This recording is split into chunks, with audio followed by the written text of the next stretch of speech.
This is the 2022 Honda Civic. Today we'll be driving the Touring Edition. Now there's some big changes for the 11th generation. Not just the engines, but some of the technology and the design. Everything's new inside and out, and we're gonna take it for a drive.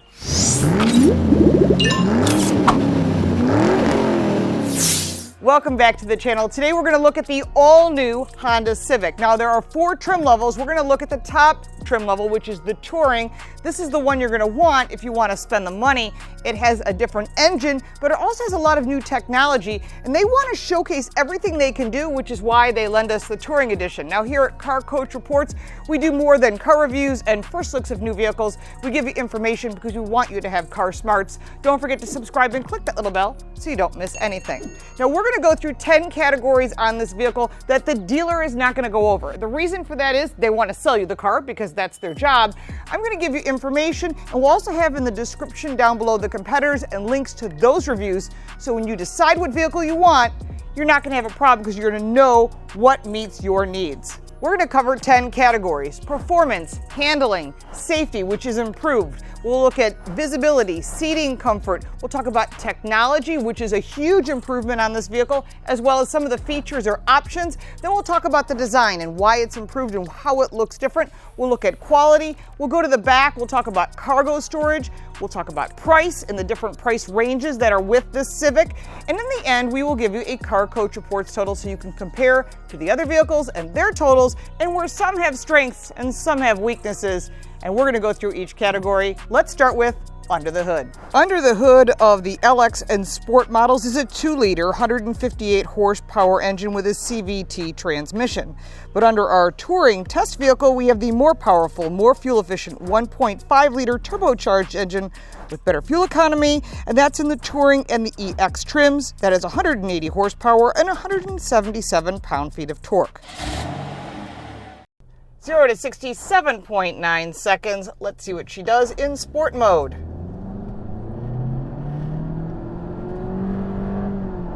It's loud in here. I thought they made it quieter, but it doesn't seem that much quieter. It actually seems kind of loud in sport mode.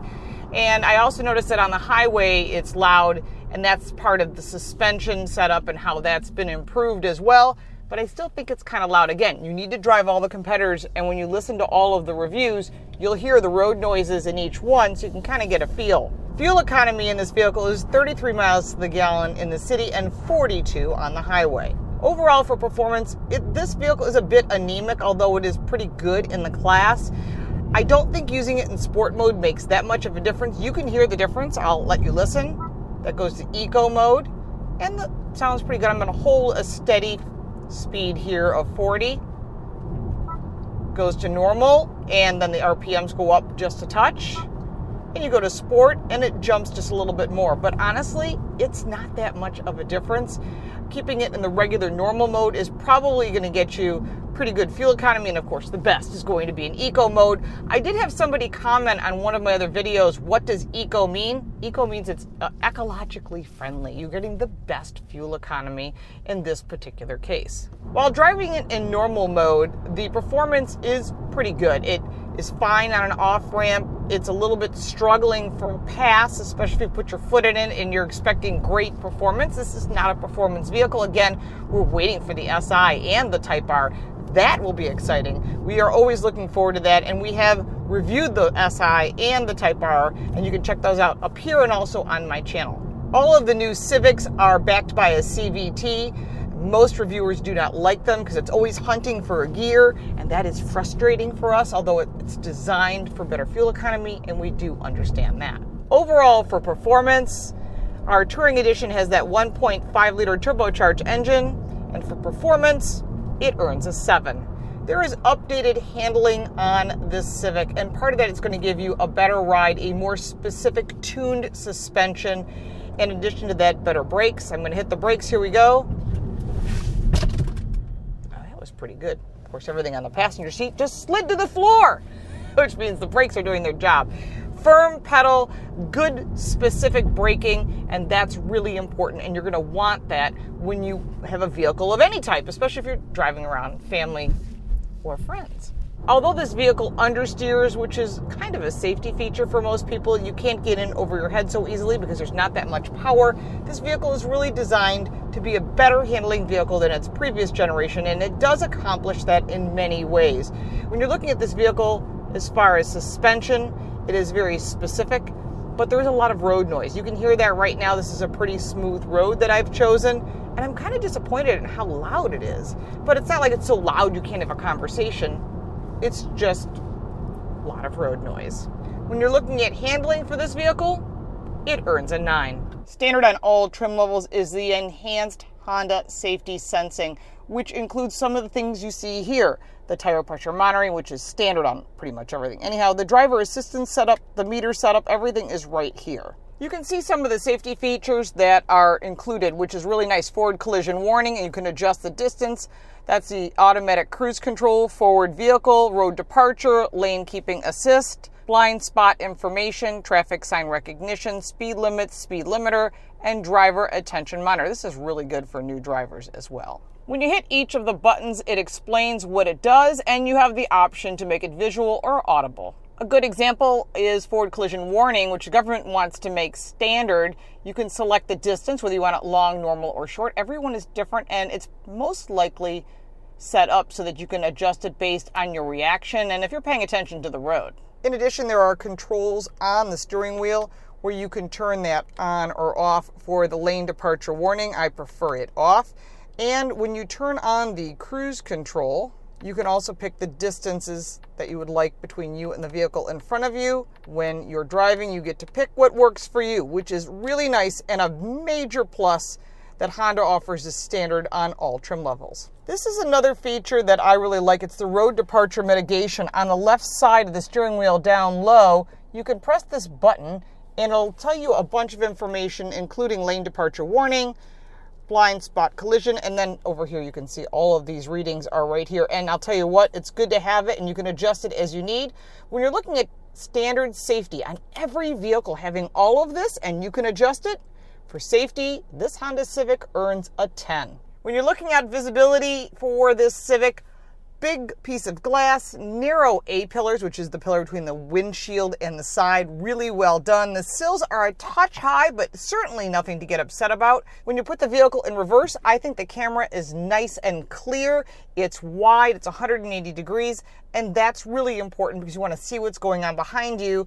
Although I wish it had rear cross traffic alert, there's still a lot of really nice features to be able to see what's going on around you. When you're looking at visibility as a whole, even though we've got those 3 headrests in the way, this vehicle earns an 8. When you're looking at seating, for the driver's seat, I'm sorry to say this, and Honda's going to be mad, I'm disappointed.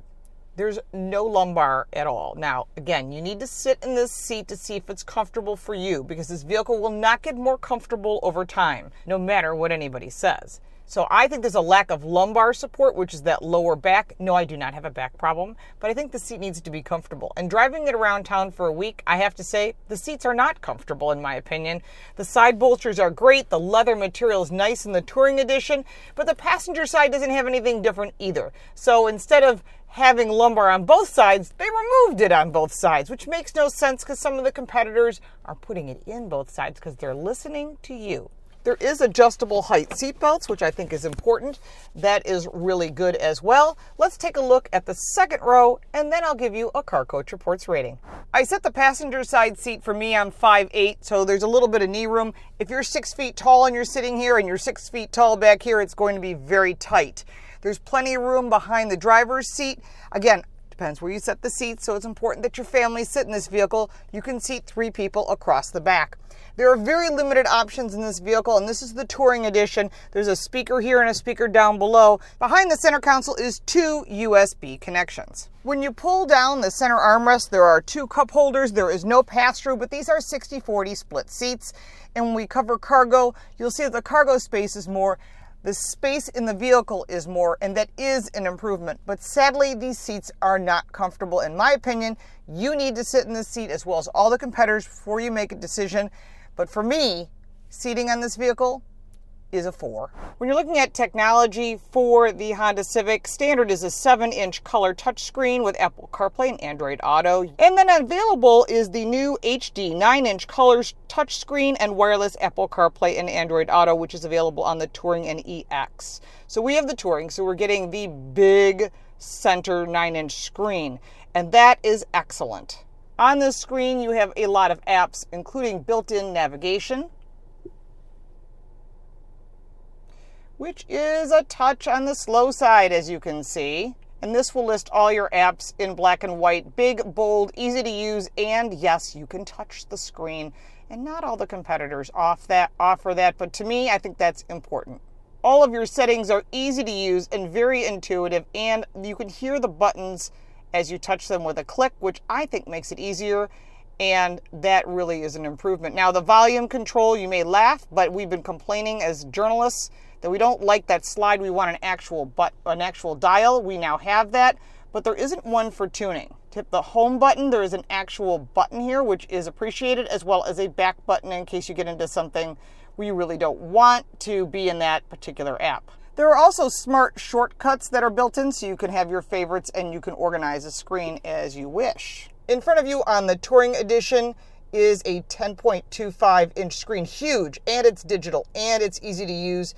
And we'll look at that a little deeper when it comes to features. But when you're looking at technology overall with the wireless charging and what's included, a huge upgrade from its predecessor, this vehicle earns a 9. When you're looking at features, also known as options, you can see that this is pretty intuitive and easy to use. On the left side of the steering wheel is your radio or audio controls for your Bose system, which comes on the Touring Edition. On the right side of the steering wheel, you've got some safety features built into your cruise control system. On the left side of the steering wheel, you've got this unique control, so you can adjust your air. And then further down, you've got your normal controls, would be your park assist, your traction control, and that's for that safety button. When you press this, it changes the right side of the gauge to show you the different safety features, which you can turn on and off. On the door, there is no memory seating, not even in the Touring Edition, but there are some nice controls, easy to use. In front of you on the gauge pod, you have some gauges that are easy to use. You've got your information on your audio system on the left, which you can adjust. And then on the right, when you press that button I was talking about, that gives you the different safety features, which you can turn on and off, and then you can adjust accordingly to what you want. There are paddle shifters on this vehicle, although I don't think that you are going to use them, and the stalks are as expected. Going further down from that center screen, we discussed pretty easy to use. You've got some more of these really cool joysticks. They're part of that honeycomb panel that goes across the front of the dashboard. Further down, you've got your climate control, 2 USB connections, a wireless charger on the Touring, and then your standard shifter. They didn't go with the push button like some of the other manufacturers. 2 cup holders, and then one of the things I like that this vehicle has is the drive modes. Like we talked about in performance, you can go up to go to sport, normal, or eco, and there's a sound so you can actually hear it. And my favorite button, shutting off that auto off, cannot stand it. Your parking brake and your brake hold for your automatic transmission when you're sitting at a light. In the center console, there is more storage, and there's plenty of it in the doors as well. And the sunroof, which is on our Touring Edition, is manual, which I was kind of surprised, actually. I would think that you would want to have it as power, but you know, you can't have everything in this price point. You can't have everything in this price point, but when you're looking at features, this vehicle earns an 8. When you're looking at the new design of the 2022 Civic, it is completely different. Past generations were sportier. This is more conservative, more sophisticated, but I'm not sure it's really what it takes to increase sales. But they're going to sell these anyhow because Honda is one of the number one selling vehicles in this category, and it will continue to be because of the whole package and what you get, and the resale on these is huge. So you won't go wrong if you buy one. Now, one of the things you'll note is you've got matte grills. The logo is down low rather than up here on the front of the hood area, which typically is in your face. In this case, it's more sophisticated, cleaner lines, and those new headlights as well. And the turn signals, they're also integrated into that headlight. Our test vehicle is a touring model which rides on 18-inch alloy wheels. If you go to the lower trim levels, the wheel sizes are different and the styles are different as well. Going further back, you'll see this chrome detail, very nice, classy. Again, the lines in this vehicle went from sporty to more sophisticated. If you want sporty, you'll want to look at the Honda Civic Si and the Type R, which are going to be really a lot of fun, and we will be reviewing those as well. Further back, you've got your 4 doors, black matte trim, keeps it very clean and modern. Coming around to the back, the taillights are slightly updated. You've got your Honda logo, and this is our touring trim. Very clean, nothing fancy, but when you're looking at the design for this vehicle, it earns an 8. When you're looking at the Honda Civic overall, the paint, the materials inside and out, as well as the panel gaps, they're excellent. Anytime you buy a Honda product, you're not going to get hurt on its resale. And of course, that means lower payments if you're leasing this vehicle. Standard 3-year, 36,000 mile warranty. Roadside service is included. Again, you want to read all those details on that window sticker. It will be included. This is one of the most popular vehicles built today, and it's built here in the United States. When you're looking at quality overall, the only thing that really upset me is I can't believe they didn't put lumbar in the passenger seat, especially when you're talking close to that $30,000 range. But overall, for quality, this vehicle earns a 9. Coming around to the back, you've got 14.8 cubic feet of storage. This is more than the previous generation Civic. And then underneath this little cover here is a mini spare, which I do appreciate, and I think that improves its value overall because there's nothing worse than getting stuck on the side of the road and not having a spare tire. When you're looking at the price point of the Honda Civic, it comes in around $21,700 for the entry-level trim. Now we're at the Touring, and it comes in about $28,300. Now our vehicle was fully loaded, and I have to say, it was really impressive and a big departure from the previous generation. Sometimes we don't see big changes, but when you're looking at the competition, they're all stepping up their game because they all want your money. But you want to get a vehicle that you're going to be happy with. So when you're looking at the value of this vehicle compared to its competitors in this class, it earns a 9. Now, taking all 10 categories together, there were a lot of pluses. Love the new technology, Apple CarPlay, Android Auto, standard on all trim levels, very smart, easy to use, very intuitive. The new 10-inch screen in front and the higher trim levels was really impressive. Performance was a little bit lacking for my taste, and the seating was, I'm sorry to say, not good at all. You have to have lumbar or at least some sort of comfortable seating for me, but you need to sit in that seat before you make a decision, because if you sit in the seat and you love it and it works for you, then this is the car for you. So don't overlook this vehicle because it's not comfortable for me. This is my opinion compared to the other vehicles, and it's important for you to sit in all the potential trim levels so that you can see what fits your needs. When you take all 10 categories and put it together with all the pluses and just a few little minuses like the ultra-sensitive safety features, which you can shut off, which I personally do because I don't need the nannies, this vehicle earns an 81. Now, we have looked at all the other vehicles in this category and we have reviewed them. You can check them out on our website at carcoachreports.com. It's in English and in Spanish, and we have other contributors so you can get other opinions all in one place. Plus, there's new product coming out from Honda on a regular basis. Just like every other brand, we put that on our social media. Mine is @LaurenFix. Now, it's important to note that if you got value from this vehicle or you have additional questions, put that in the comments down below. Make sure to like and share and subscribe because we are always putting out great information so that you can have car smarts. And if you haven't checked out our podcast, Total Car Score, you have to. It's a lot of fun. We get an opportunity to speak with some executives and hear some interesting insight that you typically would not hear. And that's called Total Car Score, and it's on all platforms. We thank you so much for watching, and we'll look forward to seeing you next time.